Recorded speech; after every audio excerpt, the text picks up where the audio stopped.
हनुमान जी का यह चमत्कारी धन प्राप्ति मंत्र सुनते ही घर बैठे बरसने लगेगा अपार धन दौलत, क्योंकि हनुमान जी सिर्फ बल और वीरता के ही देव नहीं हैं भक्तों, बल्कि संकट मोचक, संकट हरने वाले और सुख समृद्धि देने वाले भी देव हैं। कहते हैं कि जिस घर में हनुमान जी की सच्चे मन से आराधना होती है, उस घर से दरिद्रता, कर्ज और तंगी हमेशा के लिए दूर हो जाती है। आज मैं आपको हनुमान जी का एक ऐसा दिव्य और चमत्कारी धन प्राप्ति मंत्र का पाठ सुनाने जा रहा हूँ, जिसे सुनते ही आपके जीवन में धन दौलत और ऐश्वर्य की बारिश होने लगती है। यह मंत्र न सिर्फ आपको रुपया पैसा पाने की शक्ति प्रदान करेगा, बल्कि व्यापार में उन्नति, नौकरी में तरक्की और घर में भरपूर समृद्धि भी लाएगा। बस जरूरत है पूरे विश्वास और भक्ति के साथ सुनने की। तो आप भी सही कर्म करते रहें और जब भी आपको समय मिले नियम अनुसार हनुमान जी का ध्यान करते हुए इस मंत्र उच्चारण पाठ को संख्या के अनुसार पूरा 108 बार सुने और घर बैठे हनुमान जी की कृपा प्राप्त करें। सच्चे मन और पूरी निष्ठा से पूरा श्रवण करें। हनुमान जी आपकी सभी मनोकामनाओं की पूर्ति अभी से करना प्रारंभ कर देंगे भक्तों।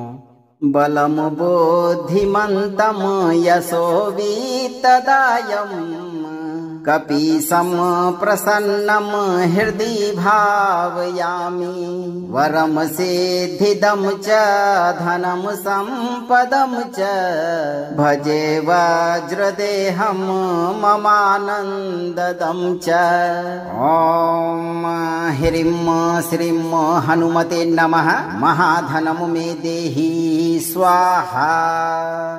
बलम बोधिमंतम यशोवीतदायम्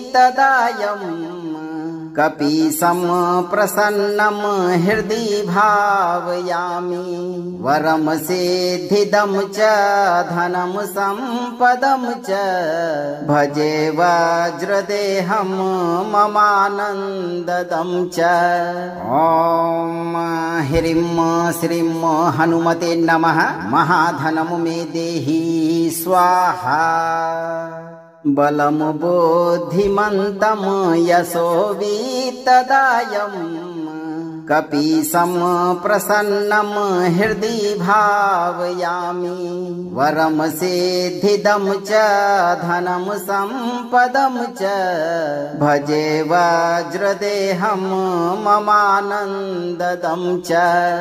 ओम ह्रीं श्रीं हनुमते नमः। महाधनम मे देहि स्वाहा। बलम बोधिमंतम यशोवीतदायम् कपीशम प्रसन्नम हृदि भावयामि वरम सिद्धिदम च धनम संपदम च भजे वज्रदेहम ममानंददम च। ओम ह्रीं श्रीं हनुमते नमः। महाधनम मे देहि स्वाहा। बलम बोधिमंतम यशोवीतदायम् कपीशम प्रसन्नम हृदि भावयामि वरम सिद्धिदम च धनम संपदम च भजे वज्रदेहम ममानंददम च। ओम ह्रीं श्रीं हनुमते नमः। महाधनम मे देहि स्वाहा। बलम बोधिमंतम यशोवीतदायम् कपीशम प्रसन्नम हृदि भावयामि वरम सिद्धिदम च धनम संपदम च भजे वज्रदेहम ममानंददम च। ओम ह्रीं श्रीं हनुमते नमः।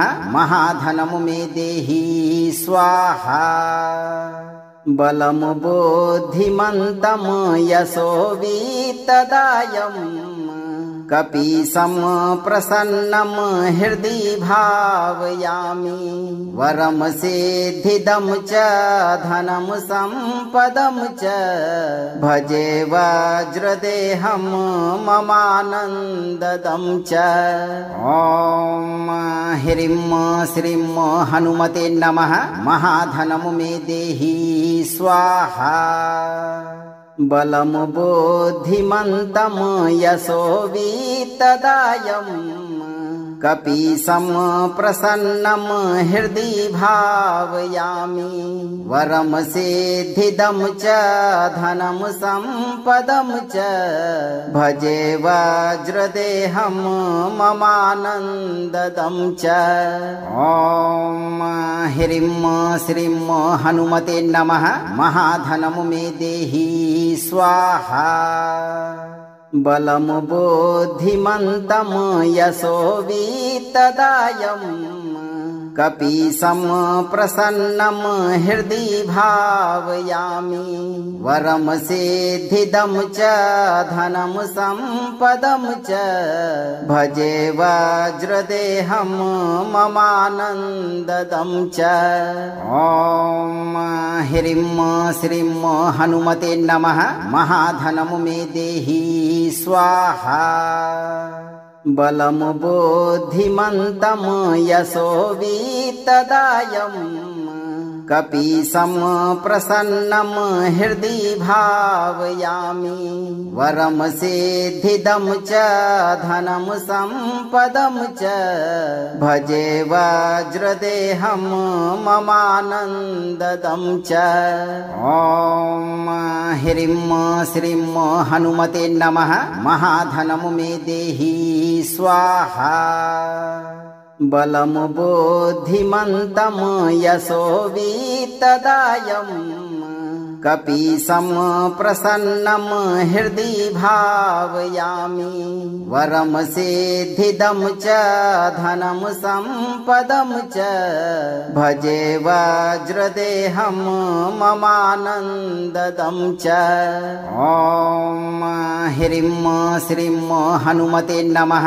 महाधनं मे देहि स्वाहा बलं बुद्धिमन्तं यशो वित्तदायं कपीशं प्रसन्नं हृदि भावयामि वरं सिद्धिदं च धनं सम्पदं च भजे वज्रदेहं ममानन्ददं च। ॐ ह्रीं श्रीं हनुमते नमः। महाधनं मे देहि स्वाहा बलं बुद्धिमन्तं यशो वित्तदायं कपीशं प्रसन्नं हृदि भावयामि वरं सिद्धिदं च धनं सम्पदं च भजे वज्रदेहं ममानन्ददं च। ॐ ह्रीं श्रीं हनुमते नमः।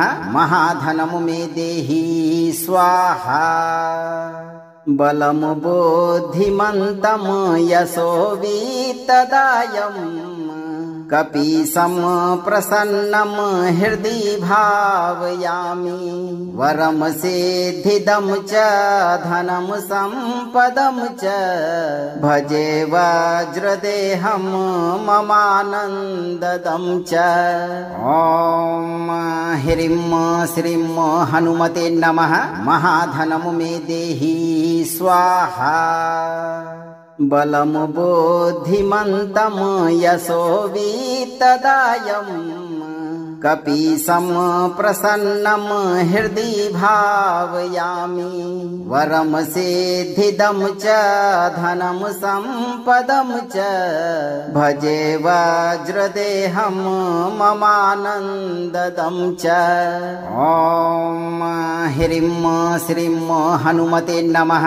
महाधनं मे देहि स्वाहा बलं बुद्धिमन्तं यशो वित्तदायं कपीशं प्रसन्नं हृदि भावयामि वरं सिद्धिदं च धनं सम्पदं च भजे वज्रदेहं ममानन्ददं च। ॐ ह्रीं श्रीं हनुमते नमः। महाधनं मे देहि स्वाहा बलं बुद्धिमन्तं यशो वित्तदायं कपीशं प्रसन्नं हृदि भावयामि वरं सिद्धिदं च धनं सम्पदं च भजे वज्रदेहं ममानन्ददं च। ॐ ह्रीं श्रीं हनुमते नमः। महाधनं मे देहि स्वाहा बलं बुद्धिमन्तं यशो वित्तदायम् कपीशं प्रसन्नं हृदि भावयामि वरं सिद्धिदं च धनं सम्पदं च भजे वज्रदेहं ममानन्ददं च। ॐ ह्रीं श्रीं हनुमते नमः। महाधनं मे देहि स्वाहा बलं बुद्धिमन्तं यशो वित्तदायम् कपीशं प्रसन्नं हृदि भावयामि वरं सिद्धिदं च धनं सम्पदं च भजे वज्रदेहं ममानन्ददं च। ॐ ह्रीं श्रीं हनुमते नमः।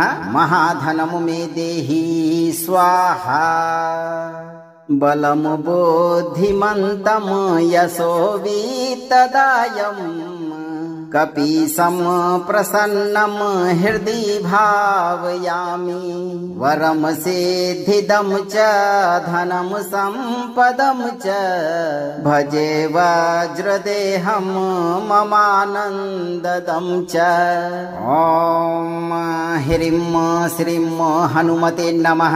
महाधनं मे देहि स्वाहा बलं बुद्धिमन्तं यशो वित्तदायम् कपीशं प्रसन्नं हृदि भावयामि वरं सिद्धिदं च धनं सम्पदं च भजे वज्रदेहं ममानन्ददं च।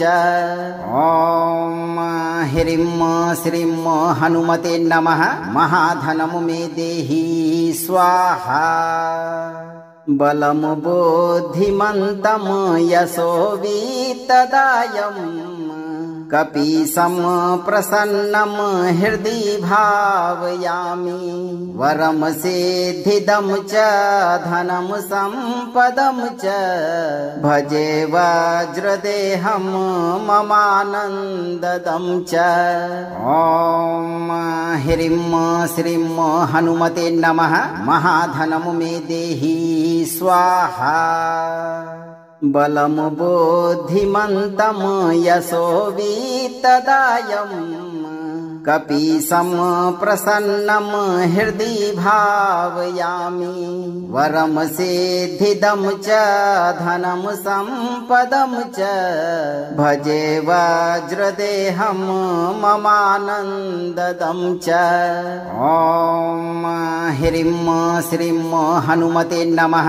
महाधनं मे देहि स्वाहा बलं बुद्धिमन्तं यशो वित्तदायम् कपीशं प्रसन्नं हृदि भावयामि वरं सिद्धिदं च धनं सम्पदं च भजे वज्रदेहं ममानन्ददं च।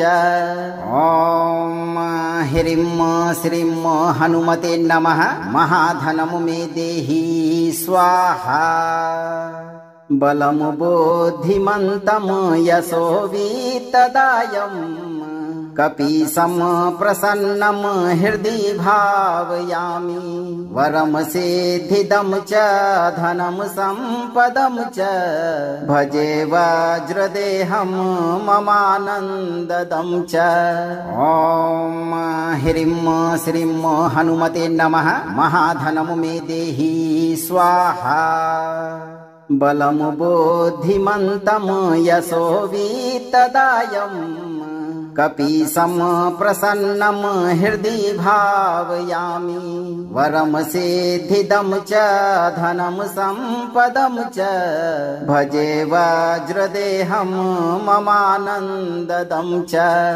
ॐ ह्रीं श्रीं हनुमते नमः। महाधनं मे देहि स्वाहा बलं बुद्धिमन्तं यशो वित्तदायं कपीशं प्रसन्नं हृदि भावयामि वरं सिद्धिदं च धनं सम्पदं च भजे वज्रदेहं ममानन्ददं च। ॐ ह्रीं श्रीं हनुमते नमः। महाधनं मे देहि स्वाहा बलं बुद्धिमन्तं यशो वित्तदायं कपीशं प्रसन्नं हृदि भावयामि वरं सिद्धिदं च धनं सम्पदं च भजे वज्रदेहं ममानन्ददं च। ॐ ह्रीं श्रीं हनुमते नमः। महाधनं मे देहि स्वाहा बलं बुद्धिमन्तं यशो वित्तदायं कपीशं प्रसन्नं हृदि भावयामि वरं सिद्धिदं च धनं सम्पदं च भजे वज्रदेहं ममानन्ददं च। ॐ ह्रीं श्रीं हनुमते नमः। महाधनं मे देहि स्वाहा बलं बुद्धिमन्तं यशो वित्तदायं कपीशं प्रसन्नं हृदि भावयामि वरं सिद्धिदं च धनं सम्पदं च भजे वज्रदेहं ममानन्ददं च। ॐ ह्रीं श्रीं हनुमते नमः। महाधनं मे देहि स्वाहा बलं बुद्धिमन्तं यशो वित्तदायं कपीशं प्रसन्नं हृदि भावयामि वरं सिद्धिदं च धनं सम्पदं च भजे वज्रदेहं ममानन्ददं च। ॐ ह्रीं श्रीं हनुमते नमः। महाधनं मे देहि स्वाहा बलं बुद्धिमन्तं यशो वित्तदायं कपीशं प्रसन्नं हृदि भावयामि वरं सिद्धिदं च धनं सम्पदं च भजे वज्रदेहं ममानन्ददं च। ॐ ह्रीं श्रीं हनुमते नमः। महाधनं मे देहि स्वाहा बलं बुद्धिमन्तं यशो वित्तदायं कपीशं प्रसन्नं हृदि भावयामि वरं सिद्धिदं च धनं सम्पदं च भजे वज्रदेहं ममानन्ददं च। ॐ ह्रीं श्रीं हनुमते नमः। महाधनं मे देहि स्वाहा बलं बुद्धिमन्तं यशो वित्तदायं कपीशं प्रसन्नं हृदि भावयामि वरं सिद्धिदं च धनं सम्पदं च भजे वज्रदेहं ममानन्ददं च। ॐ ह्रीं श्रीं हनुमते नमः। महाधनं मे देहि स्वाहा बलं बुद्धिमन्तं यशो वित्तदायं कपीशं प्रसन्नं हृदि भावयामि वरं सिद्धिदं च धनं सम्पदं च भजे वज्रदेहं ममानन्ददं च।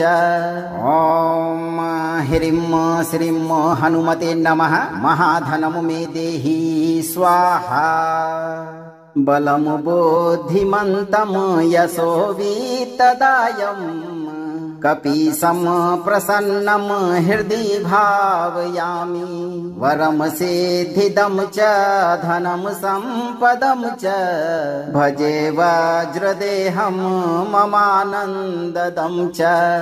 ॐ ह्रीं श्रीं हनुमते नमः। महाधनं मे देहि स्वाहा बलं बुद्धिमन्तं यशो वित्तदायम् कपीशं प्रसन्नं हृदि भावयामि वरं सिद्धिदं च धनं सम्पदं च भजे वज्रदेहं ममानन्ददं च। ॐ ह्रीं श्रीं हनुमते नमः। महाधनं मे देहि स्वाहा बलं बुद्धिमन्तं यशो वित्तदायम् कपीशं प्रसन्नं हृदि भावयामि वरं सिद्धिदं च धनं सम्पदं च भजे वज्रदेहं ममानन्ददं च। ॐ ह्रीं श्रीं हनुमते नमः। महाधनं मे देहि स्वाहा बलं बुद्धिमन्तं यशो वित्तदायम् कपीशं प्रसन्नं हृदि भावयामि वरं सिद्धिदं च धनं सम्पदं च भजे वज्रदेहं ममानन्ददं च। ॐ ह्रीं श्रीं हनुमते नमः। महाधनं मे देहि स्वाहा बलं बुद्धिमन्तं यशो वित्तदायम् कपीशं प्रसन्नं हृदि भावयामि वरं सिद्धिदं च धनं सम्पदं च भजे वज्रदेहं ममानन्ददं च। ॐ ह्रीं श्रीं हनुमते नमः। महाधनं मे देहि स्वाहा बलं बुद्धिमन्तं यशो वित्तदायम् कपीशं प्रसन्नं हृदि भावयामि वरं सिद्धिदं च धनं सम्पदं च भजे वज्रदेहं ममानन्ददं च। ॐ ह्रीं श्रीं हनुमते नमः। महाधनं मे देहि स्वाहा बलं बुद्धिमन्तं यशो वित्तदायम् कपीशं प्रसन्नं हृदि भावयामि वरं सिद्धिदं च धनं सम्पदं च भजे वज्रदेहं ममानन्ददं च। ॐ ह्रीं श्रीं हनुमते नमः। महाधनं मे देहि स्वाहा बलं बुद्धिमन्तं यशो वित्तदायम् कपीशं प्रसन्नं हृदि भावयामि वरं सिद्धिदं च धनं सम्पदं च भजे वज्रदेहं ममानन्ददं च। ॐ ह्रीं श्रीं हनुमते नमः। महाधनं मे देहि स्वाहा बलं बुद्धिमन्तं यशो वित्तदायम् कपीशं प्रसन्नं हृदि भावयामि वरं सिद्धिदं च धनं सम्पदं च भजे वज्रदेहं ममानन्ददं च। ॐ ह्रीं श्रीं हनुमते नमः। महाधनं मे देहि स्वाहा बलं बुद्धिमन्तं यशो वित्तदायम् कपीशं प्रसन्नं हृदि भावयामि वरं सिद्धिदं च धनं सम्पदं च भजे वज्रदेहं ममानन्ददं च। ॐ ह्रीं श्रीं हनुमते नमः। महाधनं मे देहि स्वाहा बलं बुद्धिमन्तं यशो वित्तदायम् कपीशं प्रसन्नं हृदि भावयामि वरं सिद्धिदं च धनं सम्पदं च भजे वज्रदेहं ममानन्ददं च। ॐ ह्रीं श्रीं हनुमते नमः। महाधनं मे देहि स्वाहा बलं बुद्धिमन्तं यशो वित्तदायं कपीशं प्रसन्नं हृदि भावयामि वरं सिद्धिदं च धनं सम्पदं च भजे वज्रदेहं ममानन्ददं च। ॐ ह्रीं श्रीं हनुमते नमः। महाधनं मे देहि स्वाहा बलं बुद्धिमन्तं यशो वित्तदायं कपीशं प्रसन्नं हृदि भावयामि वरं सिद्धिदं च धनं सम्पदं च भजे वज्रदेहं ममानन्ददं च।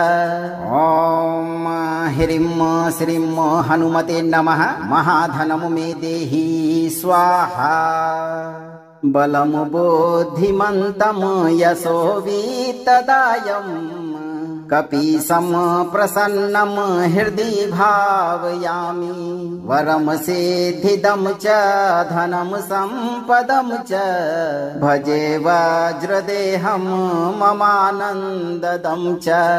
ॐ ह्रीं श्रीं हनुमते नमः। महाधनं मे देहि स्वाहा बलं बुद्धिमन्तं यशो वित्तदायं कपीशं प्रसन्नं हृदि भावयामि वरं सिद्धिदं च धनं सम्पदं च भजे वज्रदेहं ममानन्ददं च।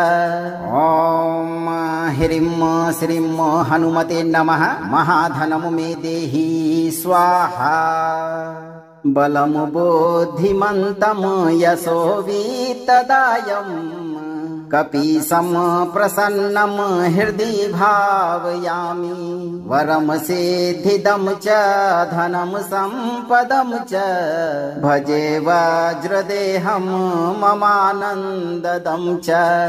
ॐ ह्रीं श्रीं हनुमते नमः। महाधनं मे देहि स्वाहा बलं बुद्धिमन्तं यशो वित्तदायं कपीशं प्रसन्नं हृदि भावयामि वरं सिद्धिदं च धनं सम्पदं च भजे वज्रदेहं ममानन्ददं च। ॐ ह्रीं श्रीं हनुमते नमः। महाधनं मे देहि स्वाहा बलं बुद्धिमन्तं यशो वित्तदायं कपीशं प्रसन्नं हृदि भावयामि वरं सिद्धिदं च धनं सम्पदं च भजे वज्रदेहं ममानन्ददं च।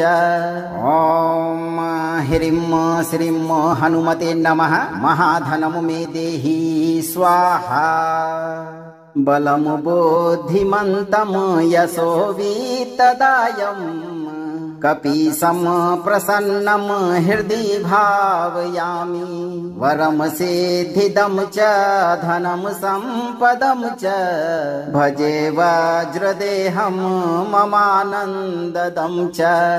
ॐ ह्रीं श्रीं हनुमते नमः। महाधनं मे देहि स्वाहा बलं बुद्धिमन्तं यशो वित्तदायं कपीशं प्रसन्नं हृदि भावयामि वरं सिद्धिदं च धनं सम्पदं च भजे वज्रदेहं ममानन्ददं च।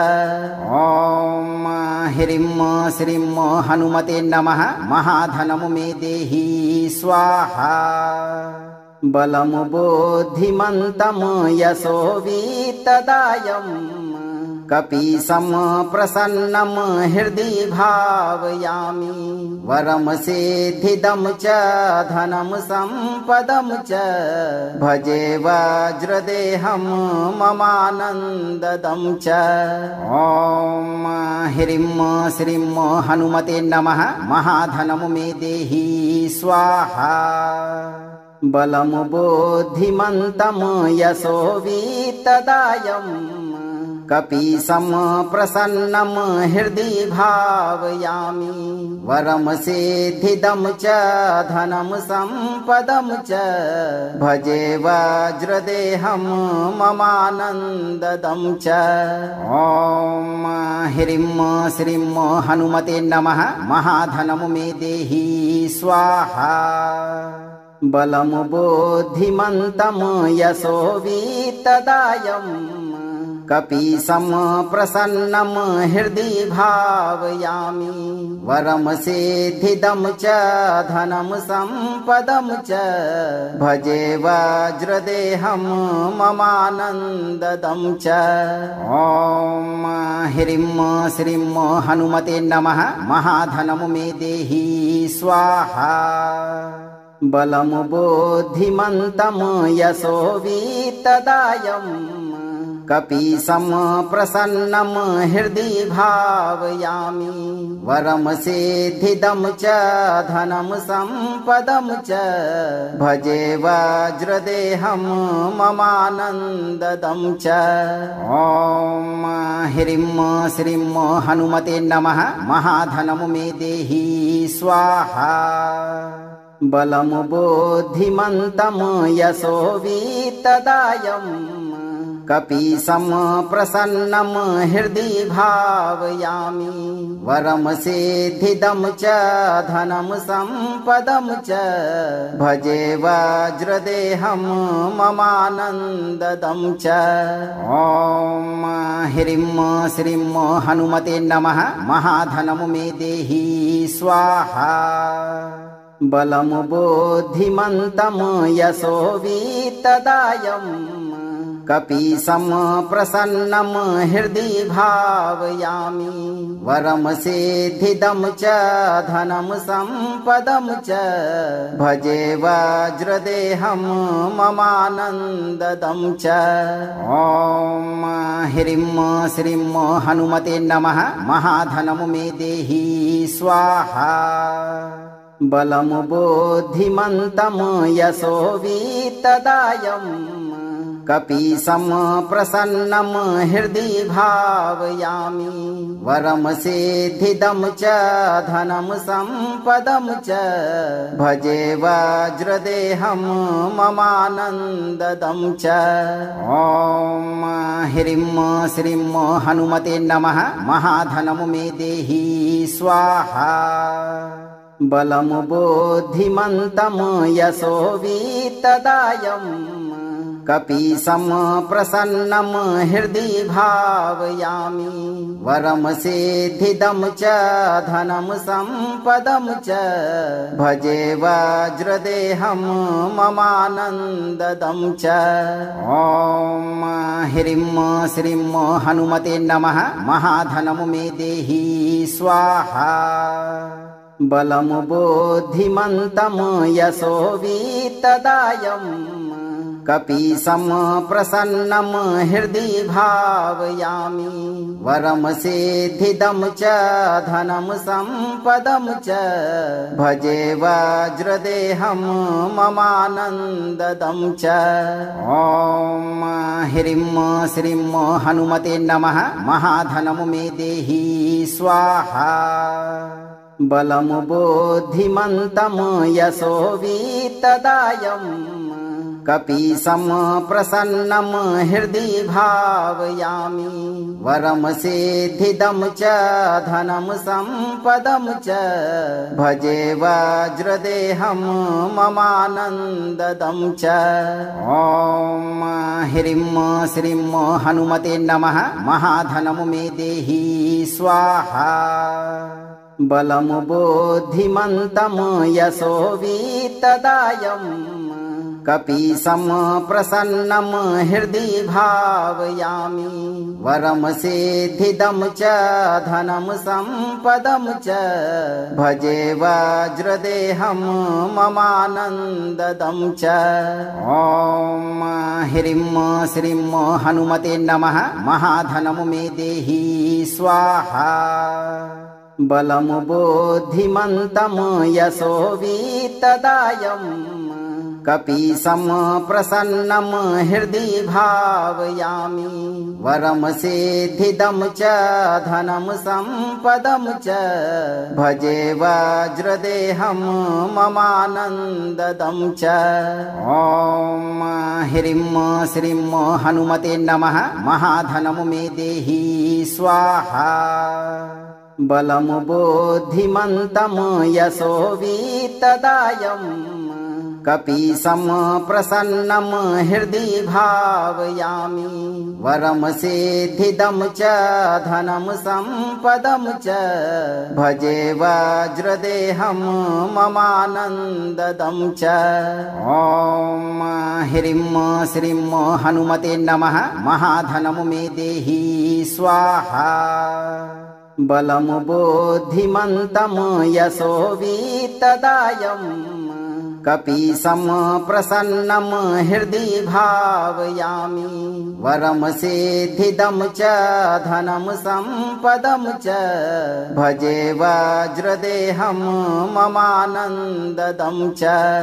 ॐ ह्रीं श्रीं हनुमते नमः। महाधनं मे देहि स्वाहा बलं बुद्धिमन्तं यशो वित्तदायं कपीशं प्रसन्नं हृदि भावयामि वरं सिद्धिदं च धनं सम्पदं च भजे वज्रदेहं ममानन्ददं च। ॐ ह्रीं श्रीं हनुमते नमः। महाधनं मे देहि स्वाहा बलं बुद्धिमन्तं यशो वित्तदायं कपीशं प्रसन्नं हृदि भावयामि वरं सिद्धिदं च धनं सम्पदं च भजे वज्रदेहं ममानन्ददं च। ॐ ह्रीं श्रीं हनुमते नमः। महाधनं मे देहि स्वाहा बलं बुद्धिमन्तं यशो वित्तदायं कपीशं प्रसन्नं हृदि भावयामि वरं सिद्धिदं च धनं सम्पदं च भजे वज्रदेहं ममानन्ददं च। ॐ ह्रीं श्रीं हनुमते नमः। महाधनं मे देहि स्वाहा बलं बुद्धिमन्तं यशो वित्तदायं कपीशं प्रसन्नं हृदि भावयामि वरं सिद्धिदं च धनं सम्पदं च भजे वज्रदेहं ममानन्ददं च। ॐ ह्रीं श्रीं हनुमते नमः। महाधनं मे देहि स्वाहा बलं बुद्धिमन्तं यशो वित्तदायं कपीशं प्रसन्नं हृदि भावयामि वरं सिद्धिदं च धनं सम्पदं च भजे वज्रदेहं ममानन्ददं च। ॐ ह्रीं श्रीं हनुमते नमः। महाधनं मे देहि स्वाहा बलं बुद्धिमन्तं यशो वित्तदायं कपीशं प्रसन्नं हृदि भावयामि वरं सिद्धिदं च धनं सम्पदं च भजे वज्रदेहं ममानन्ददं च। ॐ ह्रीं श्रीं हनुमते नमः। महाधनं मे देहि स्वाहा बलं बुद्धिमन्तं यशो वित्तदायं कपीशं प्रसन्नं हृदि भावयामि वरं सिद्धिदं च धनं सम्पदं च भजे वज्रदेहं ममानन्ददं च। ॐ ह्रीं श्रीं हनुमते नमः। महाधनं मे देहि स्वाहा बलं बुद्धिमन्तं यशो वित्तदायं कपीशं प्रसन्नं हृदि भावयामि वरं सिद्धिदं च धनं सम्पदं च भजे वज्रदेहं ममानन्ददं च।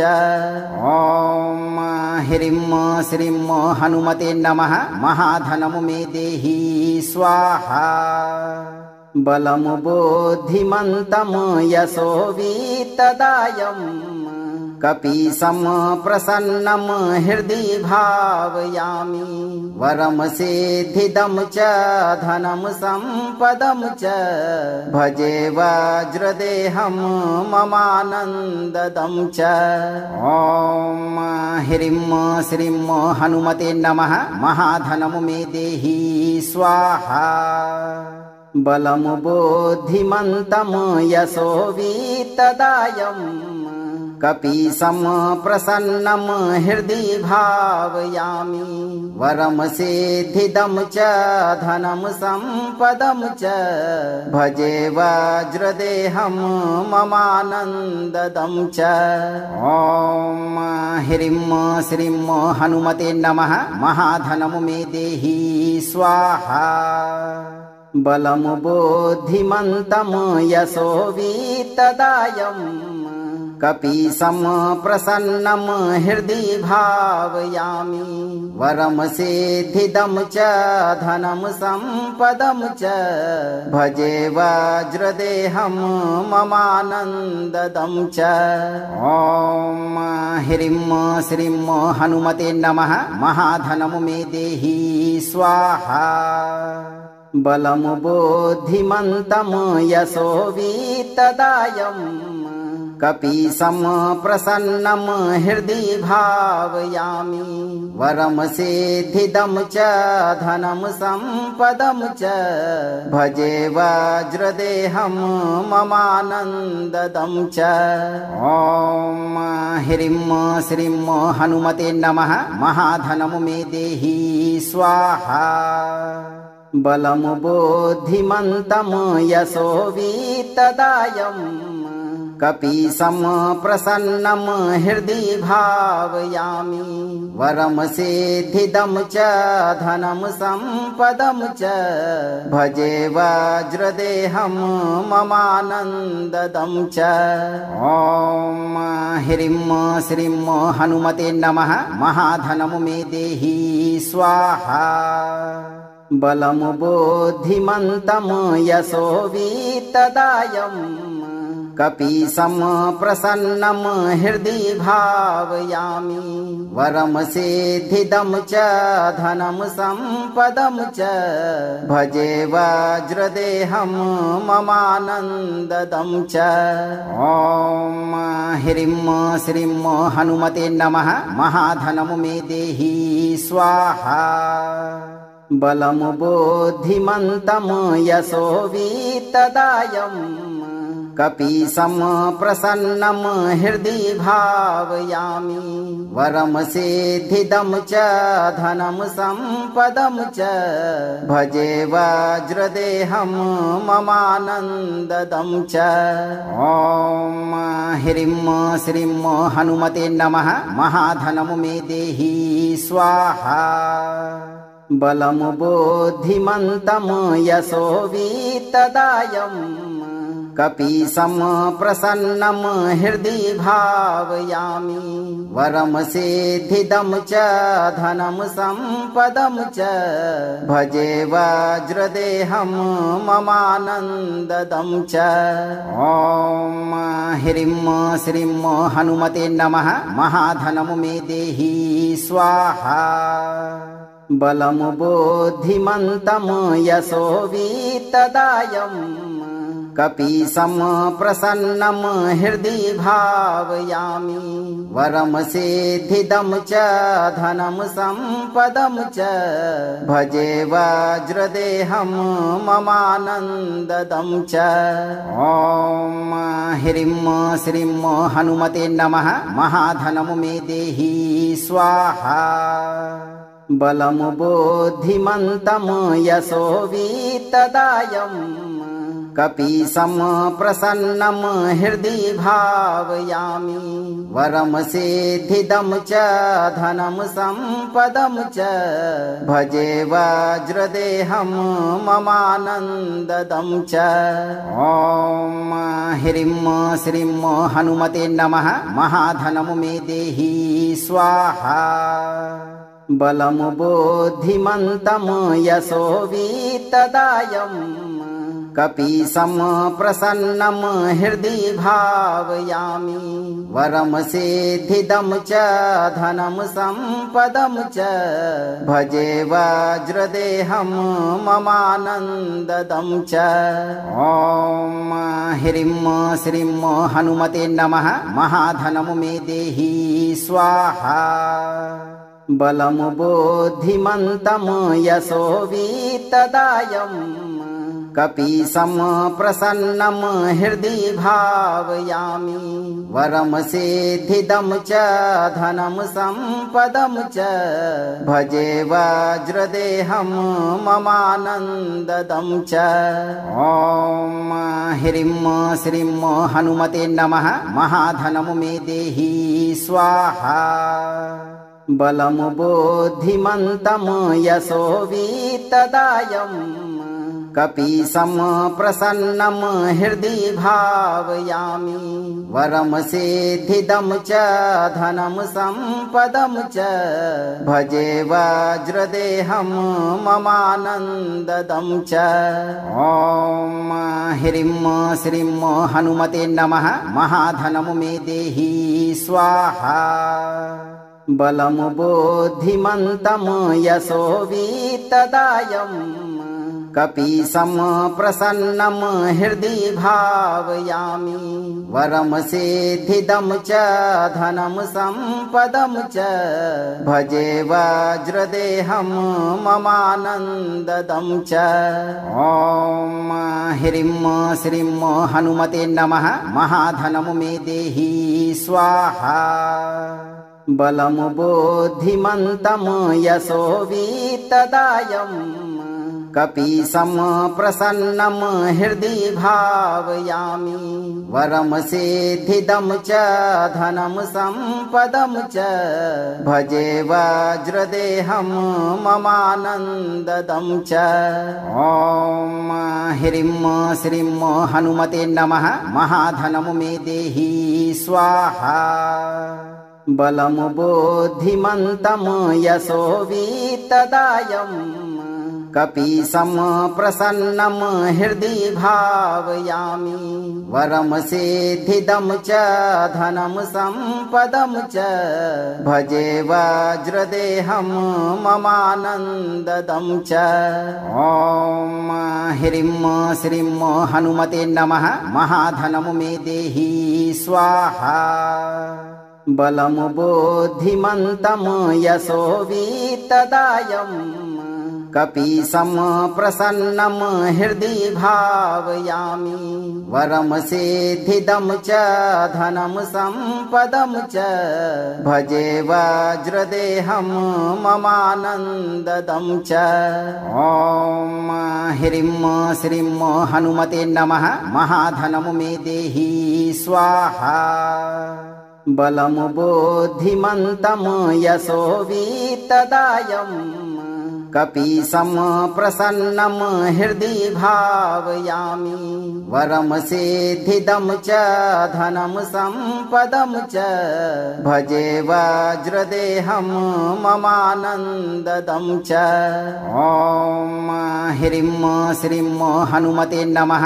महाधनं मे देहि स्वाहा बलं बुद्धिमन्तं यशो वित्तदायम् कपीशं प्रसन्नं हृदि भावयामि वरं सिद्धिदं च धनं सम्पदं च भजे वज्रदेहं ममानन्ददं च।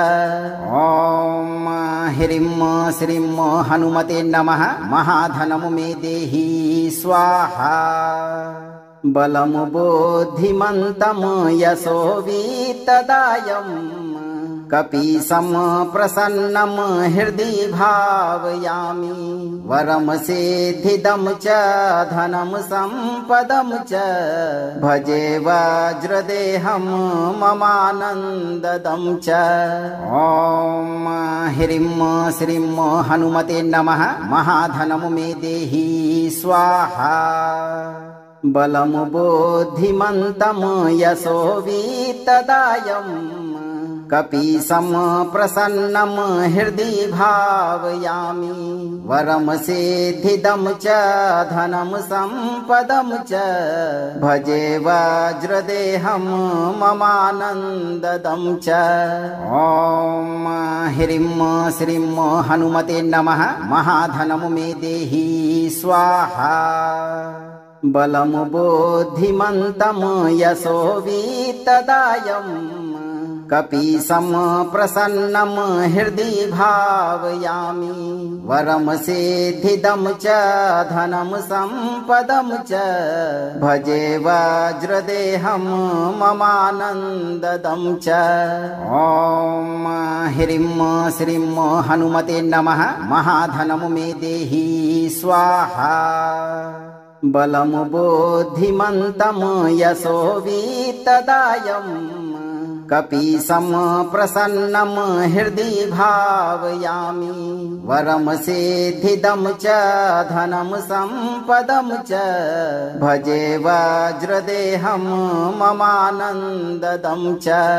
ॐ ह्रीं श्रीं हनुमते नमः। महाधनं मे देहि स्वाहा बलं बुद्धिमन्तं यशो वित्तदायं कपीशं प्रसन्नं हृदि भावयामि वरं सिद्धिदं च धनं सम्पदं च भजे वज्रदेहं ममानन्ददं च।